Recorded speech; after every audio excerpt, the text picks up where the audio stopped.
Round 12, it's now 1845.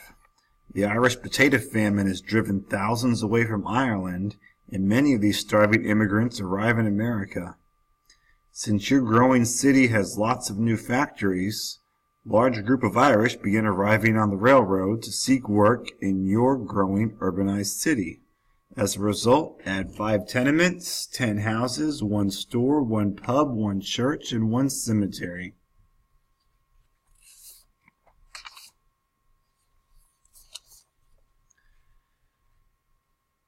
Round 13. It's now 1850. The Mexican War ended in 1848, and many of the soldiers who fought in the war are now released from the army, and many come to your city to find work. These additional workers create an excess of laborers, and some unemployed men begin to spend free time in the local pubs. Excess alcohol consumption becomes a concern for many citizens, since crime and fighting seem to be increasing, and this causes some women to begin calling for alcohol to be outlawed, to be banned. As a result, add 2 pubs and 2 jails.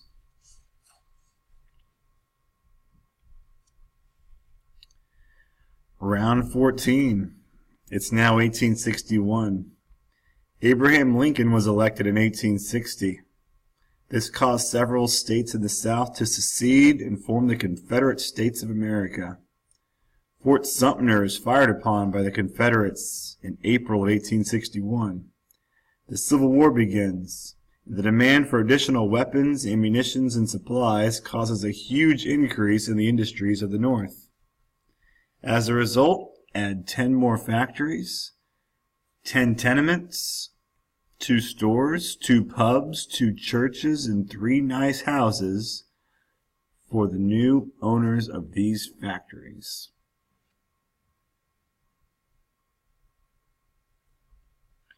Round 15.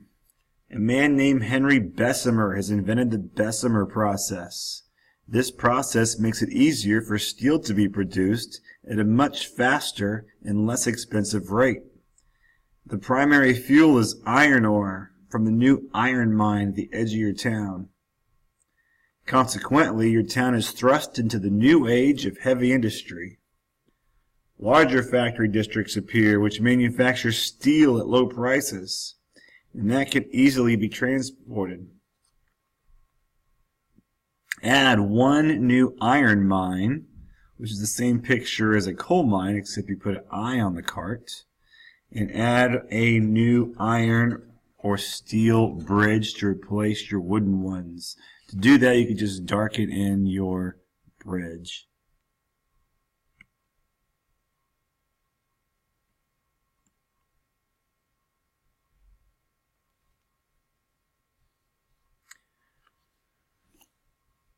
Round 16. It's now 1865. The Civil War is over, and the second industrial revolution is in full force. Workers are working long, hard hours in the factories. The average workday begins at 6 o'clock in the morning, and the workers get to go home at 9 o'clock at night. There is 1 30-minute break for lunch. After work, the exhausted, stressed-out workers stop at their favorite pub for some relaxation. Alcohol begins to be consumed throughout the U.S. in record amounts. Add 3 more pubs, 1 more jail. Round 17. It's now 1869. The Transcontinental Railroad has been completed. And now a new spur has been completed which connects your town's railroad to the main line. You can now access greater markets for your goods and get them there faster and less expensively than the old canal methods you used to use. Add 1 new railroad line. Be sure to add any bridges for it to cross if it goes over the river.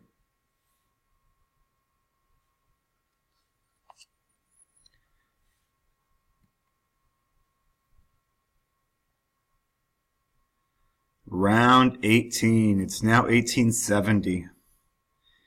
Your workers' lives are very tough. They never have enough money to save. And some workers go into debt. Few, if any, could afford to send their children to school. Still, we do have a few families who have very nice lifestyles, comfortable lifestyles, luxurious lifestyles. Who are they? Well, these are your large landowning farmers and your factory owners. So add in 3 extra special homes. These are going to be 2-story, really nice houses. These are mansions. They're lavishly furnished with art. The people living there had servants, education, fine clothing. They had their own carriages. Here's a symbol for extra houses up here if you need a new symbol. If you want to come up with your own, that is all right.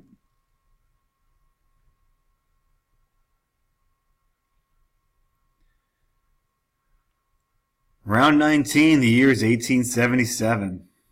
Reconstruction has ended and there are large numbers of people migrating from the south into the large urban cities of the north, including yours.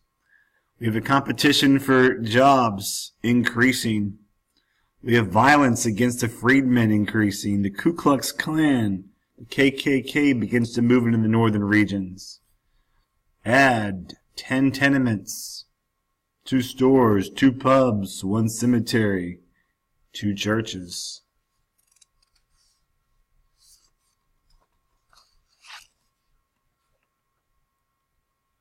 Round 20. The year is 1880.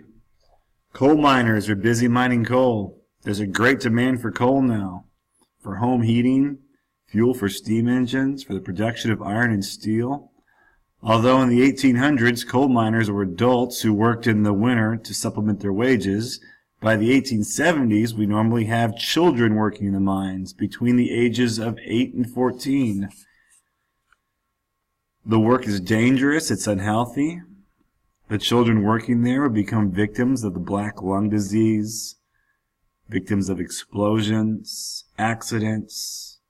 Their growth is stunted. They spend most of their 14-hour workday stooped over in the mines.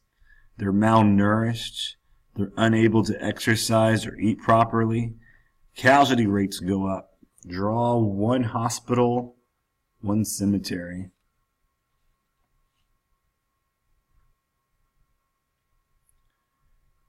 Round 21.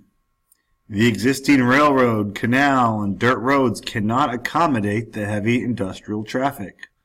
The need for coal, iron ore, and other raw materials grows, and the single railroad is not adequate.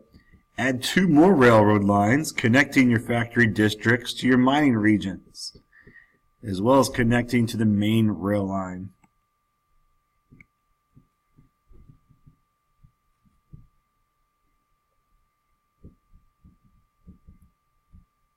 Round 22. It is 1881. These new transportation lines draw thousands of people into your community. Soon there becomes a surplus of workers. Capitalists who wish to ensure their profits decide to hire women and children instead of men because the women and children can perform the same factory labor, but you only had to pay them a half as much or a fourth as much. More and more children leave their homes to work in the factories. Unemployed men are unable to find work. These men become depressed, ashamed, and angry about their wives and children working in the factories. And many men turn to crime in the social life of the pub. For the first time in American history, alcoholism appears in epidemic proportions. Family life that existed for hundreds of years in the colonies of England is now disrupted. Family members would rarely eat together. They'd rarely see each other. Add 1 jail and 2 pubs. Round 23. It's 1885. Using steam engines, iron, and steel, manufacturers introduced power-driven machinery in many industries. Production of shoes, clothing, ammunition, and furniture became mechanized, as did printing and paper making. People used machines to cut and finish lumber. They used machines to process foods. They used machines to make other machines.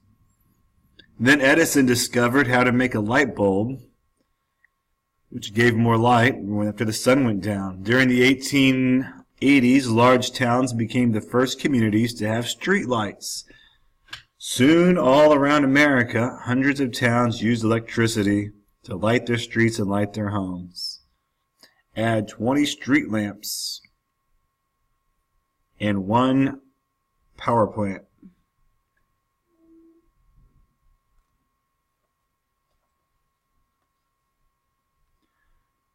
Round 24. It's 1887. Let's look at the working conditions in the factories. There are 2 predominant factories. Those are the textile factories and the iron or steel factories. Working conditions in either of these is awful. Many workers contracted the deadly factory fever or the white lung disease. It's probably a variety of lung problems: cancer, tuberculosis, emphysema. Other workers were injured on the job in the factory accidents. There were no protective railings around the huge moving mechanical parts or machinery. Children would often be weak from lack of proper sleep or not eating well. They would sometimes stumble into the machinery. They'd become mutilated, disfigured. Women with long hair would have their hair come undone and get stuck in the moving parts. Regardless, if you're unable to work, you got fired. There's no health insurance. There was always a long line of unemployed workers outside the factories waiting to fill vacant jobs. Add 2 hospitals and 1 more cemetery.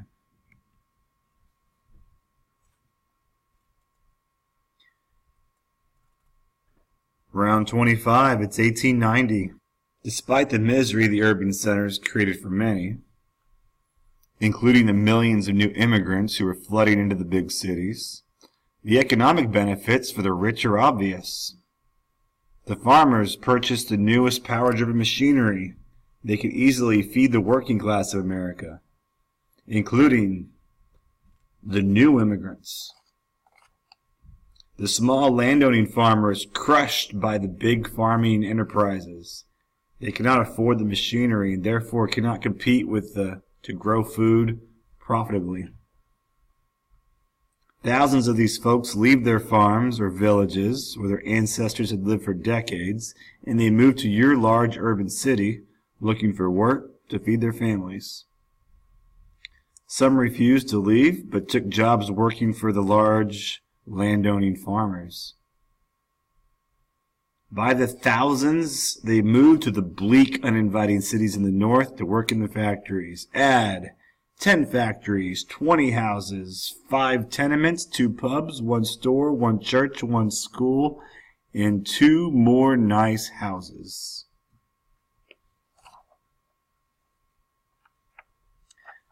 Round 26. There are some advantages for many of the urban dwellers.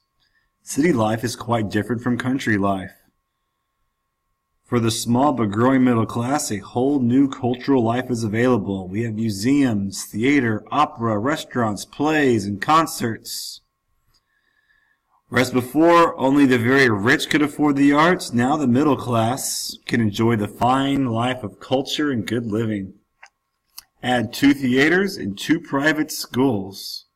It's the same as the picture of a regular school, but with a P on the door.